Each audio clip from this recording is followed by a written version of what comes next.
Uma boa noite a todos, que o nosso Mestre Jesus nos cubra com a sua paz, com a sua luz e que todos nós possamos estar sintonizados com Ele, através dos nossos bons pensamentos e boas atitudes. Que Ele nos envolva. O tema para a reflexão de hoje está no Evangelho segundo o Espiritismo, capítulo 22. Onde há um ensinamento de Jesus que diz: não separeis o que Deus juntou. E chegaram-se a ele os fariseus, tentando-o e dizendo: é porventura lícito a um homem repudiar a sua mulher por qualquer causa? Ele respondendo lhes disse: não tendes lido que quem criou o homem desde o princípio os fez macho e fêmea? E disse: por isso deixará o homem pai e mãe e juntar-se-á com sua mulher, e serão dois numa só carne. Assim que já não são dois, mas uma só carne. Não separe logo o homem o que Deus ajuntou. Replicaram-lhe eles: pois por que mandou Moisés dar o homem à sua mulher carta de desquite e repudiá-la? E respondeu-lhes Jesus: porque Moisés, pela dureza dos vossos corações, vos permitiu repudiar vossas mulheres, mas no princípio não foi assim. Eu, pois, vos declaro que todo aquele que repudiar sua mulher, se não for por causa da fornicação e casar com outra, comete adultério. E o que se casar com a que o outro repudiou, comete adultério. Isso está no Evangelho de São Mateus, capítulo 19, dos versículos 3 a 9. Ele fala sobre a indissolubilidade do casamento, que o casamento ele não deve se desfazer. Moisés, Jesus e a doutrina dos espíritos. Moisés, com suas leis duras, precisava dirigir um povo bastante rude. Jesus fala das mesmas leis de Moisés, mas coloca amor sobre elas. E a doutrina dos espíritos, que relembra os ensinamentos de Jesus, mas esclarece o que ele nos ensinou. Ele vem nos falar da nossa responsabilidade, das nossas atitudes, fala claramente sobre a reencarnação e as consequências das nossas escolhas. Fala da lei de causa e efeito. Moisés, no seu tempo, foi um legislador. Ele precisava dirigir um povo bastante selvagem. Ele teve a missão de conduzir o povo hebreu, que ele libertou do Egito, e durante muitos anos teve que acompanhar aquele povo no deserto. Para dirigir aquele povo, ele precisava de leis.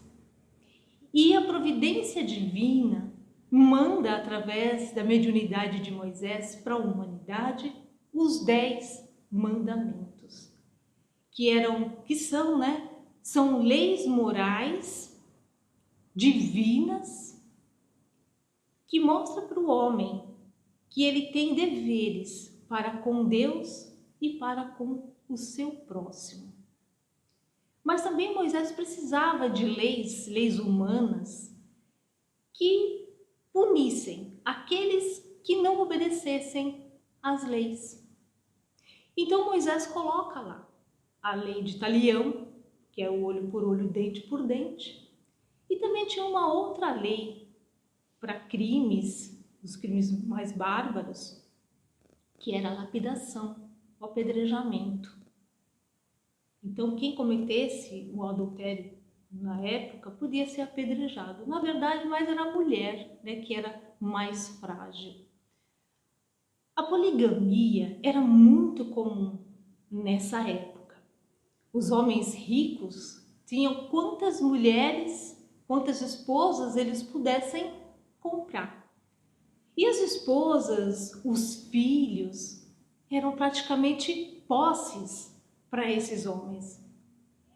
Não que hoje a mulher também não seja vista em certos casamentos, em certos relacionamentos como posse. Haja vista tantos casos de feminicídio que a gente vê pelos jornais. São espíritos ainda rudes, como da época de Moisés. Espíritos ainda selvagens, que tratam assim as suas companheiras. E também, durante aquela época de Moisés, muitos pais casavam os próprios filhos para que o que eles tivessem de terra, tivessem de bens, permanecesse ali, dentro da própria família. E conhecendo todas essas leis, as antigas escrituras, no tempo de Jesus a gente encontra então os fariseus. Fariseus, eles eram os doutores da lei. Conheciam as escrituras muito bem.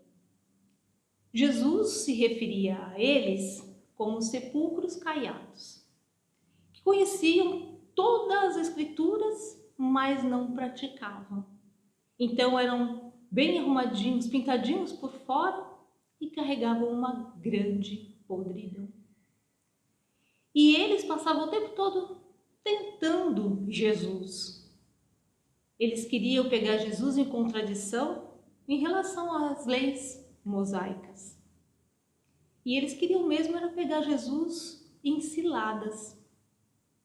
Nessa questão do divórcio, eles chegam para Jesus e perguntam: é lícito ao homem dar à sua mulher carta de desquite e repudiá-la? Eles queriam que Jesus tivesse o mesmo destino de João Batista, que censurou o casamento de Herodes Antipas com sua ex-cunhada, e por isso ele foi degolado. Eles queriam que Jesus fizesse a mesma coisa, né? Censurasse para eles terem motivos para incriminar Jesus, porque tinha saído fora da lei. E aí Jesus chega para eles e fala assim, pergunta, né? Não tendes lido que quem criou o homem desde o princípio os fez macho e fêmea? Jesus, ele estava se referindo ao primeiro livro do Pentateuco, que é a Gênesis, lá no capítulo 1, que fala sobre a criação. Onde diz, né, lá no livro, nas escrituras, que Deus criou o homem à sua imagem. O homem e a mulher ele criou e disse para que eles fossem férteis, se reproduzissem e enchessem a terra, e dominassem sobre os peixes, sobre os animais da terra, sobre as aves do céu. Então Jesus está falando de uma lei básica e natural. A lei de reprodução que é comum a todos os seres vivos. É uma lei de a gente tem como natural porque é para preservar a espécie.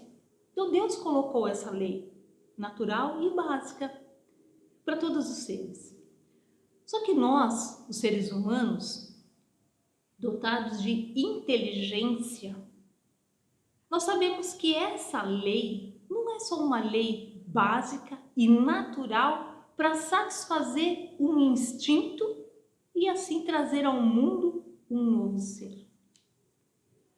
Nós já conquistamos a consciência de nós mesmos. Nós já conquistamos a nossa individualidade.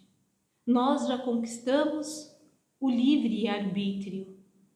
Portanto, nós fazemos as nossas escolhas. E Deus, ele respeita as nossas escolhas. Só que a responsabilidade e a consequência dessas escolhas é única e exclusivamente nossa. Então não adianta depois a gente dizer, foi Deus que quis assim, porque a escolha foi nossa. Deus, ele criou as leis e todos os seres da criação devem obedecer essas leis. São leis divinas, leis imutáveis, servem para todos os tempos, para todos os mundos. Elas não mudam, porque são absolutamente perfeitas. Agora, as leis dos homens não. As leis dos homens, elas precisam ser modificadas conforme a evolução. Então, as leis podem mudar de acordo com a cultura, as leis podem mudar de acordo com o intelecto, elas mudam de país para país e assim vai. O casamento, ele foi criado por Deus. Essa união foi criada por Deus. Porque todos nós nascemos com necessidades fundamentais. Nós nascemos com necessidade de afeto, nascemos com necessidade de segurança, nós sentimos necessidade de sermos valorizados e nós precisamos aprender a interagir com as pessoas. Nós temos que viver em sociedade, é assim que a gente se desenvolve. Essas necessidades, elas são supridas dentro de um grupo de pessoas que a gente chama de família e que começa com o casamento. Então, dentro da família, a gente recebe afeto, a gente se sente seguro, nós somos valorizados, aprendemos a interagir uns com os outros para depois a gente conseguir interagir com a grande sociedade. Todos esses valores nós aprendemos dentro da família. Isso é um modelo de casamento bem-sucedido. Não são todos os casamentos assim, a gente sabe. Mas a gente tem que ter uma base. E mais para frente, a gente vai melhorando, a gente vai crescendo e acaba assim um casamento assim acontecendo durante a nossa evolução. Aí os fariseus perguntam então para Jesus, então por que é que Moisés mandou o homem dar carta de desquite à sua esposa e repudiá-la, se separar através de um divórcio? E Jesus diz, é por conta da dureza dos corações dos homens.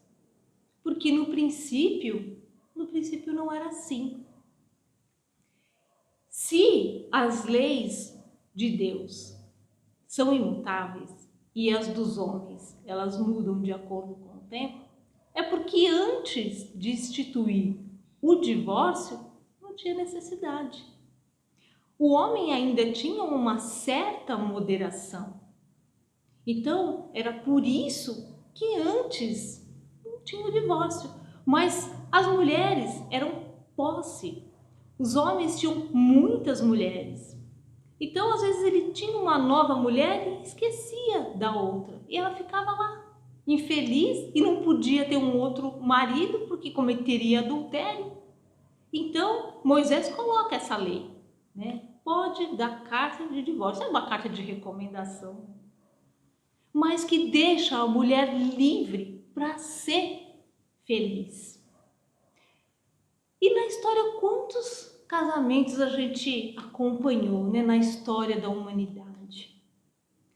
Na história da humanidade a gente viu aí, né, casamentos de reis, rainhas, príncipes e princesas, todos casamentos com acordo diplomático. Eram acordos políticos, econômicos, era por conta de promover a paz entre os reinos.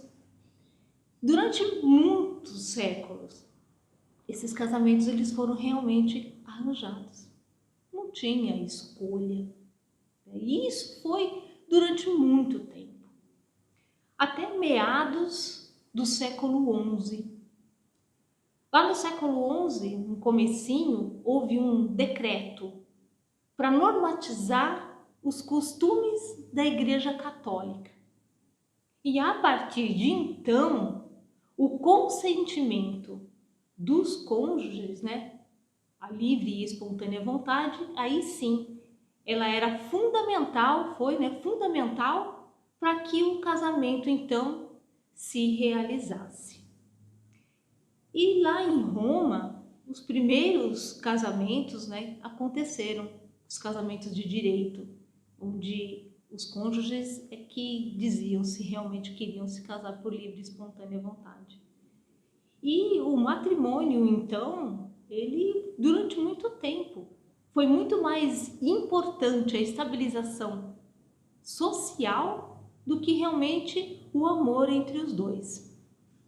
E dessa época, né, do século XI para cá, então se considera para o casamento a livre e espontânea vontade. E vigora até hoje. A livre e espontânea vontade, somada também a livre e espontânea vontade de status, a livre e espontânea vontade de estar na mídia, a livre e espontânea vontade do luxo, a livre e espontânea vontade da competitividade.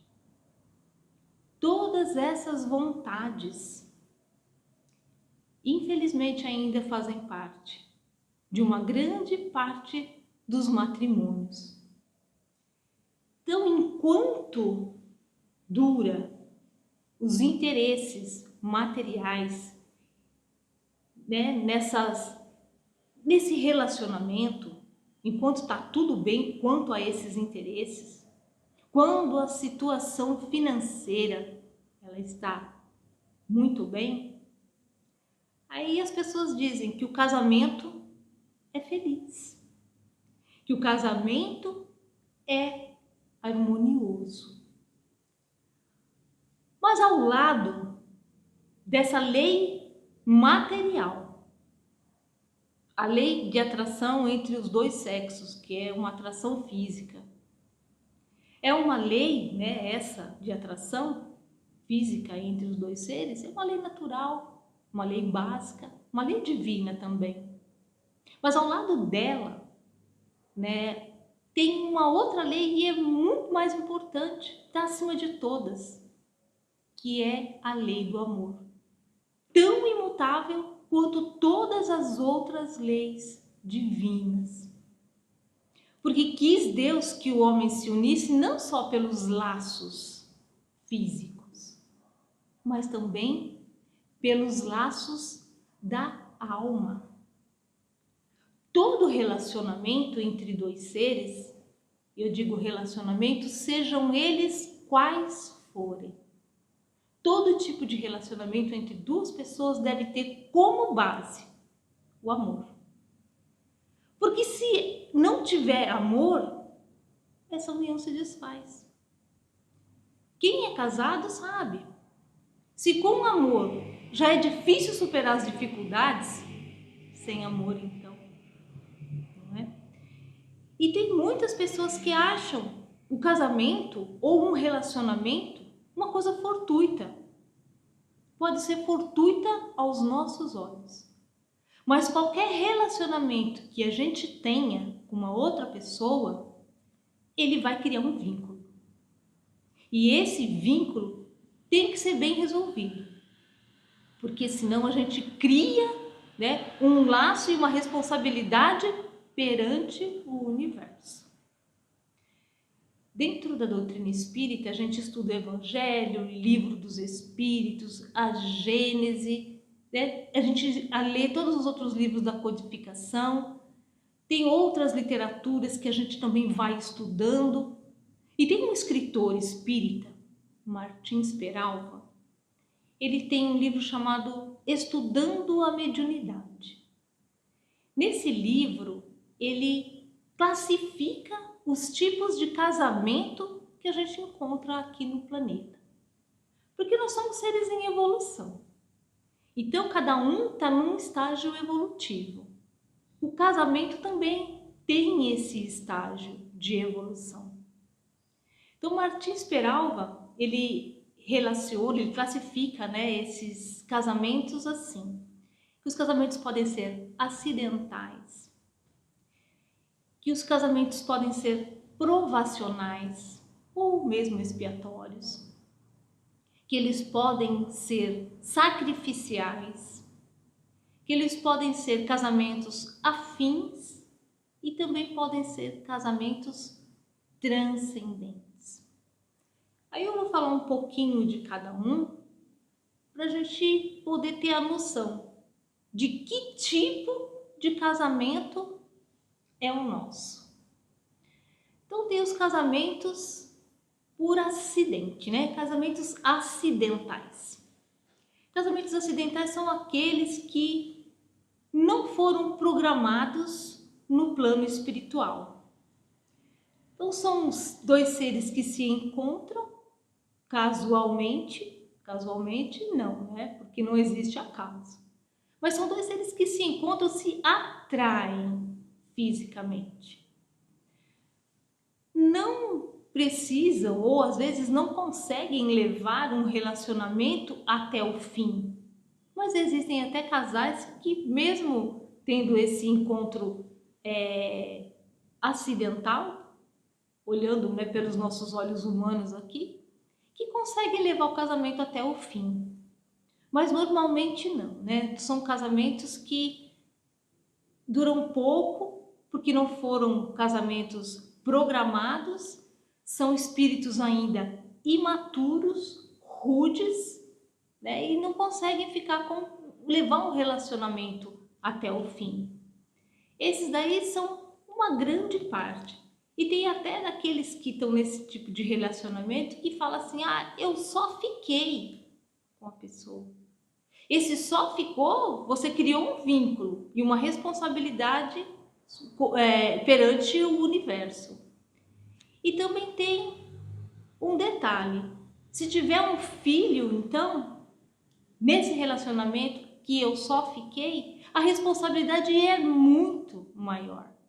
Dependendo do tipo de relacionamento que a gente teve, se a gente magoou essa pessoa, magoou o outro, ou outro tipo, né, de atitude que foi realmente muito séria, a gente vai fazer o quê? Vai trazer para a nossa próxima encarnação um comprometimento com aquela pessoa. É aquilo que a gente chama de karma. Muitos falam isso, nossa, é meu karma, porque você se relacionou com essa pessoa numa outra vida e você está trazendo para a próxima uma reparação. Aí a gente vai entrar no casamento provacional ou expiatório. O Martins Peralva, ele comenta que os casamentos normalmente, né, começam na fase acidental. Todos os casamentos. Aí a gente vai evoluindo como casal, né? Então ele diz que os casamentos podem ser também provacionais ou expiatórios. Se a gente traz um karma com a gente, né, uma responsabilidade, um acerto muito grande, a gente não tem como fugir. Então é um casamento expiatório. Ou pode ser provacional. Os provacionais são a maioria dos casamentos aqui no planeta. Nós vivemos aqui vários meses em isolamento social, né? Ficamos trancados dentro de casa ali, sem poder passear, sem poder trabalhar, vivenciando com a nossa família às 24 horas do dia. Houve muitos problemas com muitos casais, em muitas famílias por conta desse período. Por quê? No casamento provacional, a gente tem que exercitar uma série de coisas. Exercitar perdão, exercitar tolerância, exercitar paciência, exercitar resignação. Então, esse período que a gente passou em isolamento serviu para a gente exercitar com muito mais intensidade todas essas virtudes. Tivemos que trabalhar tudo isso, todos esses sentimentos.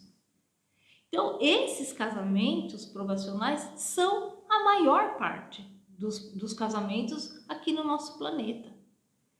Se a gente não tem um acerto expiatório, tem esse provacional, porque a gente precisa crescer, né, espiritualmente falando. E outra coisa também, os lares, a gente vê muita briga, muita confusão, muito desacerto por conta disso, por ser casamentos ainda nessa fase, na fase provacional. Depois nós temos os casamentos sacrificiais. Sacramentos sacrificiais é onde vem um espírito mais evoluído para ajudar um mais inferior, né, ainda mais rude, a crescer. Ele se propõe a fazer isso. Para ser mais fácil, eu vou dar um exemplo de uma amiga que trabalhou comigo há uns anos atrás. Casamento novo, ela com 2 filhas pequenas, mas o marido era alcoólatra. E ele, né, costumava sair com outras mulheres e acabou deixando essa esposa. E ela ficou durante muito tempo sozinha, cuidando das 2 filhas. E ele foi viver a sua aventura, uma vida desregrada. Com o passar dos anos, as filhas já mocinhas, né? Ele teve um AVC. Só que na vida desregrada que ele vivia, ele não tinha uma família.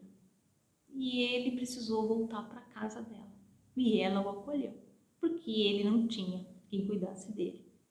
Ele ficou acamado durante muitos anos.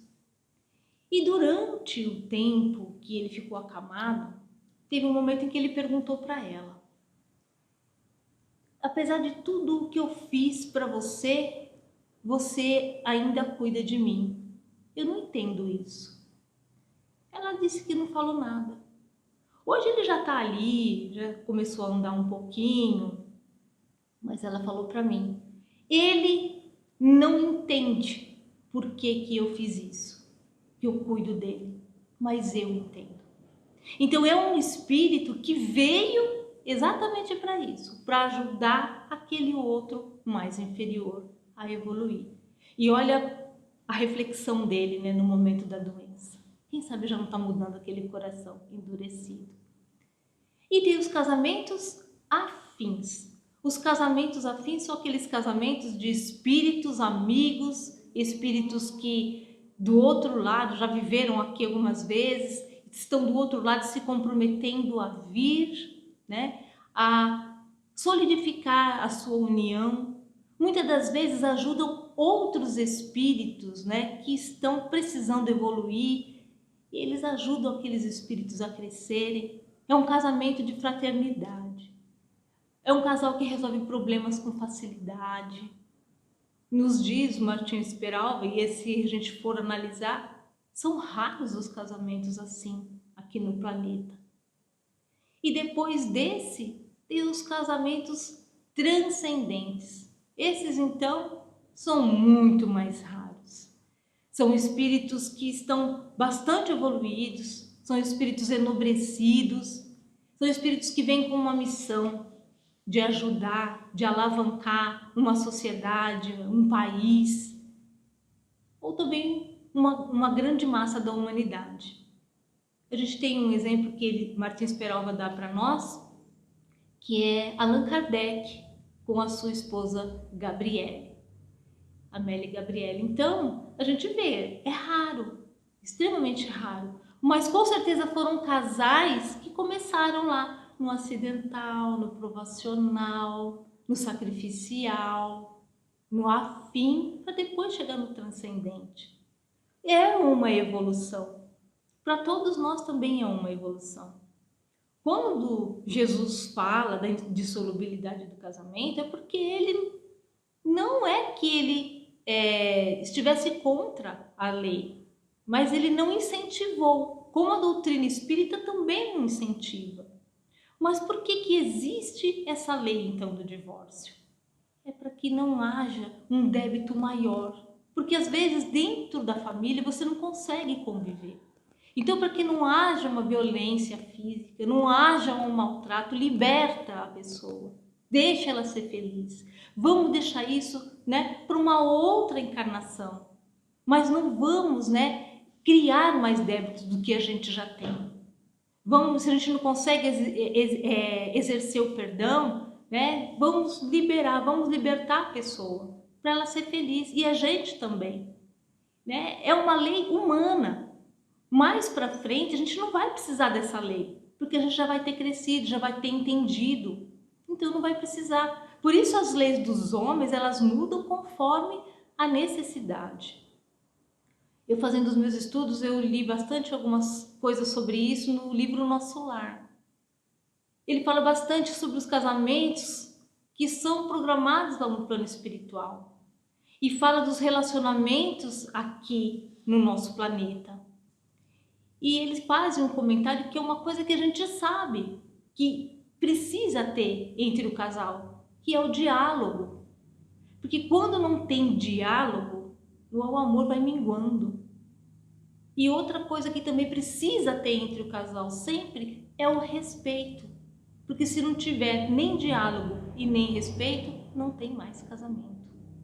Então, o casamento, Deus quis que ele fosse realmente um laço de almas. André Luiz, no livro lá do Nosso Lar, eu vi lá uma frase assim, que o matrimônio espiritual, ele realiza-se alma com alma. Os demais representam simples conciliações para a solução de processos retificadores. Então, o casamento, ele é realmente, aos olhos de Deus, ele é um laço.